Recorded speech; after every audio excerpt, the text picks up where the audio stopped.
Tu es une conciergerie sans carte G et tu veux faire de la réservation en direct. Si tu veux relancer les voyageurs, tu les relances en leur disant: «J'ai une plateforme de réservation locale qui vous permettrait de faire des économies sur les frais de plateforme. Si ça vous intéresse, allez sur le lien suivant». Donc il faut le faire correctement parce que Airbnb ou Booking détestent ça, forcément. Oui. On n'a pas le droit sur une site de conciergerie d'en faire la distribution. Je vois quelques channel managers qui proposent de faire de la réservation en direct sur le site des conciergeries. Oui, mais C'est légal ou c'est pas légal?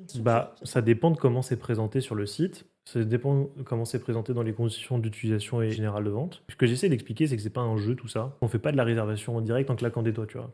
On se prend pas pour Airbnb sans avoir les mêmes contraintes qu'Airbnb, tu vois. Airbnb, ça prend de l'argent, mais c'est pour plusieurs raisons.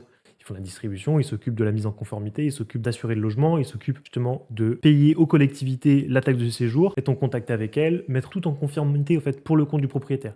Bah, tu dois faire la même chose quand tu prends une réservation directe. Donc en fait, si tu veux en faire, il faut te comporter comme une plateforme. Mais c'est pas la conciergerie qui va le faire, ça.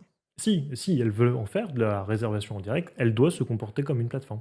C'est-à-dire qu'elle doit faire un site spécialement à part de son site internet de service de conciergerie. Elle doit faire une plateforme, une vraie plateforme, un site plateforme. Elle peut mettre que les logements qu'elle gère? Elle peut mettre très bien que les logements qu'elle gère ou en prendre d'autres. Mais par contre, c'est le propriétaire en fait qui sera la face visible. C'est un peu comme Comme une annonce Airbnb. Quand on l'ouvre, oui, il y a c'est ça. marqué l'hôte. Oui, l'autre, c'est ça, le exactement. propriétaire. Et donc là, dans ce cas-là, ça sera bien l'autre qui sera le propriétaire. Tous les documents administratifs doivent être signés par le propriétaire avec ces informations. Tous les virements doivent aller sur le compte du propriétaire et la conciergerie ne doit rien toucher à ça. Elle s'est comportée comme une plateforme.